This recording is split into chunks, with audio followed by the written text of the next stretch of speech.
অনেক অনেক দিন আগে এক বাগানে দাঁড়িয়েছিল এক বিশাল আপেল গাছ। এক ছোট্ট বালক প্রায় প্রতিদিনই সেখানে আসত। সে গাছের ডালে চড়ত, আপেল খেত, গাছের গুঁড়িতে শুয়ে ছায়ায় বিশ্রাম নিত। গাছও তাকে ভীষণ ভালোবাসত, আর ছেলেটিও গাছটাকে আপন করে নিয়েছিল। সময় গড়াতে লাগলো। এক সময় বালকটি আর এলো না।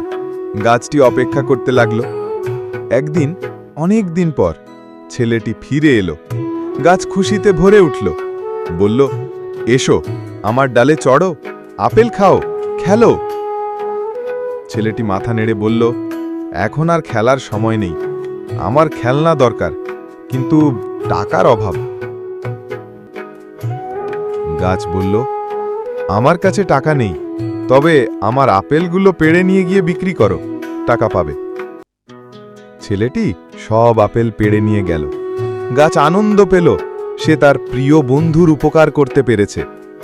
এরপর বহু বছর কেটে গেল। ছেলেটি আর এলো না। একদিন সে ফিরে এলো, এবার যুবক হয়ে।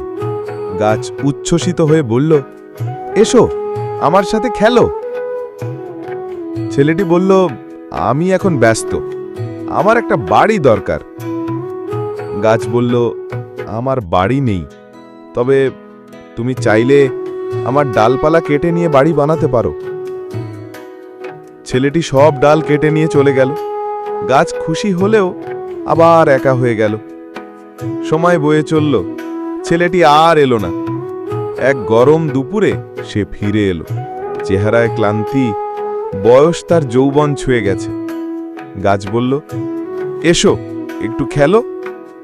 ছেলেটি তিক্ত হাসল, আমার খেলার বয়স নেই, আমি ক্লান্ত, মাছ ধরতে চাই, কিন্তু আমার নৌকা নেই।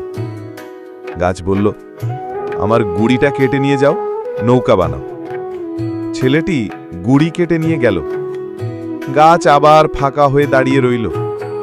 অনেক অনেক বছর পরে একদিন বৃদ্ধ হয়ে সেই মানুষটি ফিরে এলো। গাছটি ফিসফিস করে বলল, আমার কাছে আর কিছু নেই, না আপেল, না ডাল, না গুঁড়ি।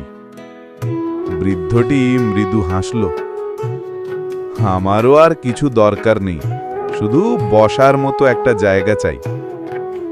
গাছ বলল, আমার পুরনো মূলটা আছে, এসো, এখানে বসো, বিশ্রাম নাও।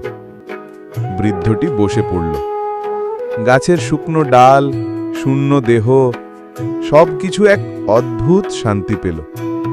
চোখের কোণে জল জমল, দুঃখে নয়, তৃপ্তিতে। শিক্ষা, আমাদের জীবনে এই গাছের মতোই কেউ থাকে, আমাদের মা বাবা। তারা চায় না কিছু, শুধু চায় আমাদের ভালো থাকা।